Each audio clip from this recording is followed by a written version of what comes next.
This last video is on mixed economies. I'm going to go ahead and go to the next slide.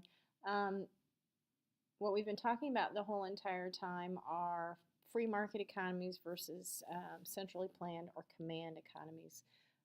Every economy lies somewhere along this continuum between pure market and pure command. We have examples that are very close to pure on the command side with North Korea, but it's not 100% command. There is still some free market aspects of those. The people in those small communities, whether farmers or whatever, are still producing things, and then they're going to trade with neighbors and things like that. So there's still small aspects of market in them, but really North Korea is the closest thing we have to a full pure command economy. Up at the opposite end of the spectrum, where we have free market, private property, ownership, incentive to work hard, you're going to get farther on this particular end because freedom is key.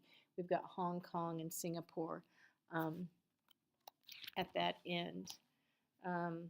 So if you want to kind of think back to government, and this idea of John Locke saying, what's the purpose of government? On the free market side of it, the freer you are, the role that the government plays is to maintaining that freedom and to protect your rights, your natural rights of life, liberty, and property, according to John Locke. So private property, private ownership, all of those things are extremely important. And here we have this continuum from left to right, command to market. And then this next one, I want to just take a few moments to look back at the production possibility frontier. Once again, we know on the curve we are using all of our resources as efficiently as we possibly can. In a market economy, efficiency is key, freedom is key, growth is key. So no business in the United States is going to stay in business very long if they produce products that nobody wants. They are wasting resources. They're not being efficient. So the way you make money in the United States is to produce as efficiently as you possibly can, as little waste as you can, and competition is one of those things that pushes that. What I want you to know and hopefully understand is where these different countries along the continuum produce guns and butter. The more command you are, the closer to guns that you have to get, because how do they maintain that control? They produce lots of military equipment and they put a lot of money into military.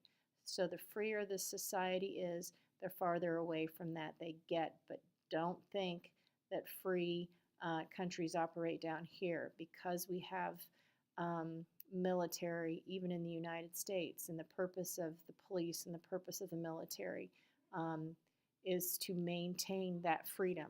So it's not an all-powerful, and we don't need it to keep everybody in line. So North Korea would operate over here. Their people are starving. They stand in long lines in the former Soviet Union to get things because they were not producing things for the people, but most of their production goes into producing military, things like that. And once again, they're not concerned about being efficient. There's no competition in a command economy, so they don't worry about using their resources wisely.